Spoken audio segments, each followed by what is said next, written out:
ओम शांति सुप्रभात।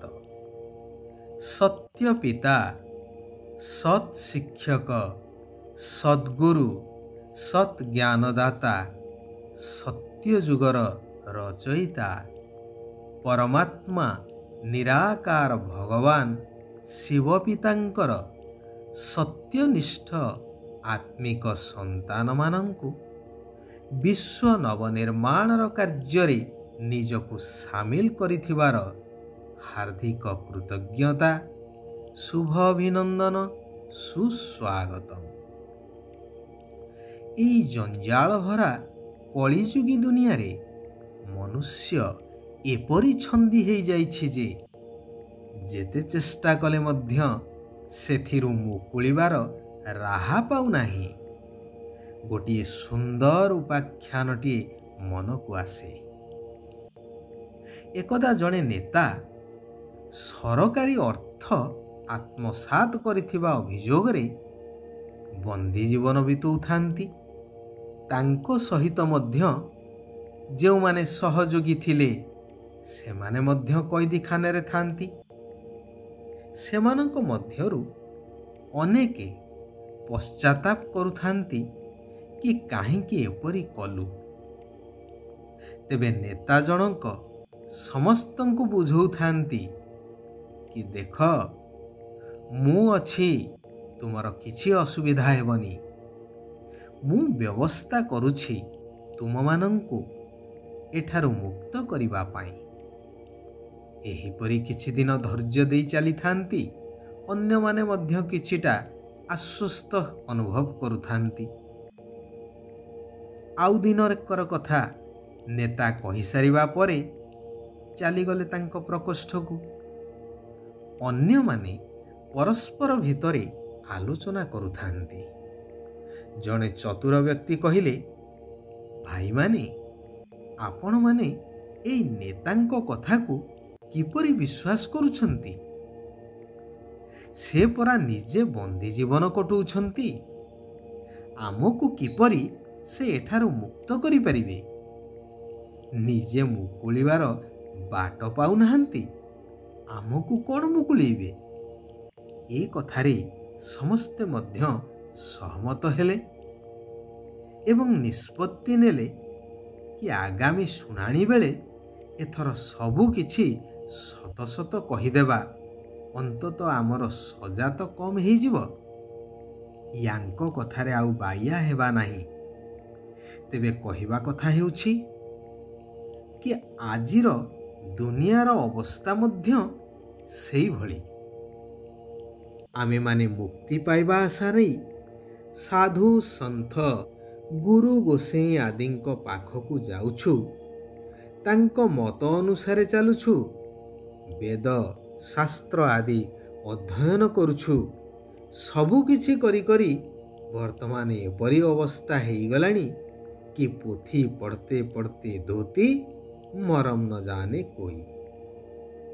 परंतु आमे केबे थरे विचार करिछे कि जे सारा विश्व परिवर्तन बा वर्तमान चालीची जे कार्य विश्व परिवर्तनर वर्तमान मायार जंजीर रे सारा विश्व बंधा हेइछि।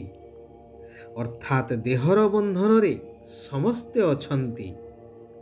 चाहे गुरु गोसेई हुंतु, साधु संत हुंतु बा धर्मस्थापक, समस्ते जन्म मरण चक्र रे आसी देहर बंधन रे पड़ी मुक्ति पाइबार बाट खोजी चलीछंती।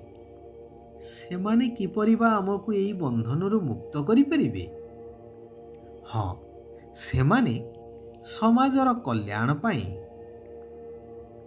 श्रृंखलित सामाजिक विधि व्यवस्था को बंचेई रखिबा पाई मार्गदर्शन करई पारंती। परंतु मुक्ति बा जीवन मुक्ति नुहे। जदि करई पारु थांते तेबे गीतार महावाक्य अनुसारे यदा यदा हि धर्मस्य ग्लानिर्भवति भारते भगवान को आसीबार कौनसी आवश्यकता पड़ता नहीं। तेबे कौनसी देहधारी ମୁକ୍ତି ବା ଜୀବନ ମୁକ୍ତି ପ୍ରଦାନ କରିପାରିବେ ନାହିଁ। ଏ କାର୍ଯ୍ୟ ଏକମାତ୍ର ଅଜନ୍ମା, ଅଭୋକ୍ତା, ଅଶରୀରୀ, ନିରାକାର ପରମାତ୍ମା ଶିବ ବାବାଙ୍କର ଅଟେ। ସାଧୁଜନେ ଏହି କଥା ଉପରେ ଟିକିଏ ଗମ୍ଭୀରତାର ସହ ଆଲୋକପାତ କରନ୍ତୁ। ଯଦି ନିଜର ତଥା ସାରା ବିଶ୍ୱର ପରିବର୍ତ୍ତନ ଚାହୁଁଥାନ୍ତି, ଏବେ କଲ୍ୟାଣକାରୀ ପରମାତ୍ମା କହୁଛନ୍ତି, ଏହି କଳିଯୁଗରେ ସମସ୍ତେ ରାବଣର ଜଞ୍ଜିରରେ ବନ୍ଧା ହୋଇଛନ୍ତି, ଅର୍ଥାତ୍ ଜୀବନ ବନ୍ଧନରେ ସମସ୍ତେ ଅଛନ୍ତି। ସେମାନଙ୍କୁ ଜୀବନ ମୁକ୍ତି ଦେବା ପାଇଁ ମୁଁ ଆସିଛି, ଜ୍ଞାନ ପ୍ରଦାନ କରୁଛି। ତୁମେମାନେ ଏହାକୁ ଗ୍ରହଣ କରି ଅନ୍ୟମାନଙ୍କର ମଧ୍ୟ କଲ୍ୟାଣ କରିଚାଲ। ତୁମେମାନେ ବ୍ରହ୍ମାଙ୍କର ସନ୍ତାନ ବ୍ରାହ୍ମଣ ହେଉଛ, ତେଣୁ ତୁମମାନଙ୍କୁ ପୂରା 21 ଜନ୍ମ ପାଇଁ ଜୀବନ ମୁକ୍ତିର ସମ୍ପତ୍ତି ମିଳୁଛି। ବାକି ଯେଉଁମାନେ ଏହି ଆଦି ସନାତନ ଦେବୀ ଦେବତା ଧର୍ମର ବା କୁଳର ନୁହନ୍ତି, ଅନ୍ୟ ସମସ୍ତଙ୍କୁ ନିଜ ନିଜ ଧର୍ମରେ ପ୍ରଥମେ ଜୀବନ ମୁକ୍ତି ଅର୍ଥାତ୍ ସୁଖ ଶାନ୍ତି ମିଳିଥାଏ, ପରେ ପୁଣି ଦୁଃଖ ମିଳିଥାଏ। ସମସ୍ତେ ଅଧା ସମୟ ସୁଖ ଏବଂ ଅଧା ସମୟ ଦୁଃଖ ଭୋଗ କରିଥାନ୍ତି। ତେବେ ସତ୍ୟଯୁଗୀ ସ୍ୱର୍ଗର ସୁଖ କେବଳ ତୁମେ ସନ୍ତାନମାନେ ହିଁ ଭୋଗ କରିପାରିବ, ଯେଉଁମାନେ ବର୍ତ୍ତମାନ ମୋ ଶ୍ରୀମତ ଅନୁସାରେ ସେଠିକାର ଅଧିକାର ପ୍ରାପ୍ତ କରିବାର ପୁରୁଷାର୍ଥ କରୁଛ। ସେଥିପାଇଁ ସଙ୍ଗମ ଯୁଗେ ଶ୍ରେଷ୍ଠ ବ୍ରହ୍ମା ମୁଖବଂଶାବଳୀ ବ୍ରାହ୍ମଣ ହେବାକୁ ପଡ଼ିବ। ଏହି ପାଠଶାଳାରେ ପାଠ ପଢ଼ିବାକୁ ପଡ଼ିବ। 5 ବିକାର ରୂପୀ ମାୟା ଉପରେ ବିଜୟୀ ହେବାକୁ ପଡ଼ିବ। କୌଣସି ବି ଓଲଟା ଚାଲିଚଳନ ଅର୍ଥାତ୍ ବିକାରୀ ଚାଲିଚଳନ ହେବା ଉଚିତ ନୁହେଁ। ମାତା ପିତା ଅର୍ଥାତ୍ ପ୍ରଜାପିତା ବ୍ରହ୍ମା ଏବଂ ଜଗଦମ୍ବା ସରସ୍ୱତୀଙ୍କୁ ଅନୁକରଣ କରିବାକୁ ହେବ। ଯୋଗ ବଳ ଦ୍ୱାରା କାମ କ୍ରୋଧ ଆଦିର ହାଲୁକା ନିଶାକୁ ମଧ୍ୟ ସମାପ୍ତ କରିବାକୁ ହେବ। ନିମିତ୍ତ ହୋଇ ସମସ୍ତଙ୍କୁ ରାବଣର ଜଞ୍ଜିରରୁ ମୁକ୍ତ କରିବାର ସେବା କରିବାକୁ ହେବ। ଶିବ ବାବା କହୁଛନ୍ତି, କ'ଣ, କାହିଁକି ଏବଂ ଏମିତି ସେମିତି ଭଳି ସମସ୍ତ ପ୍ରଶ୍ନଠାରୁ ଊର୍ଦ୍ଧ୍ୱରେ ରହୁଥିବା ସଦା ପ୍ରସନ୍ନଚିତ ହୁଅ। ଯେଉଁମାନେ ପ୍ରସନ୍ନଚିତ ଆତ୍ମା,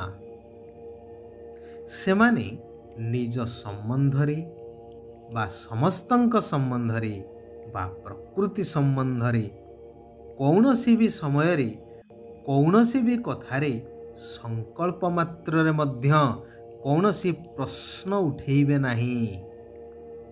ସର୍ବଦା ଏହା ଭାବିଥାନ୍ତି କି ଯାହା ସବୁ ହେଉଛି ତାହା ମୋ ପାଇଁ ବହୁତ ଭଲ ଏବଂ ଆଗକୁ ମଧ୍ୟ ସର୍ବଦା ଭଲ ହିଁ ଭଲ ହେବ।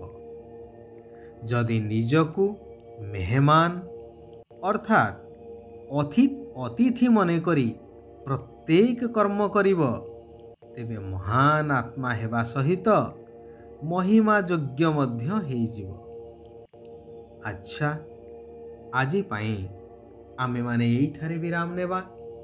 ଆସନ୍ତାକାଲି ପୁନଶ୍ଚ ଆମେମାନେ ଏକତ୍ରିତ ହେବା ସେହି ପରମାତ୍ମା ପ୍ରିୟ ପିତାଙ୍କର ଆଉ କିଛି ଅମୂଲ୍ୟ ମହାବାକ୍ୟକୁ ଶ୍ରବଣ, ମନନ ଏବଂ ଧାରଣ କରି ନିଜ ଜୀବନକୁ ପରିବର୍ତ୍ତନ କରିବା ସହିତ ସାରା ବିଶ୍ୱର କଲ୍ୟାଣାର୍ଥେ ପୁରୁଷାର୍ଥ କରି ଚାଲିବା ବା ସେବା କରି ଚାଲିବା।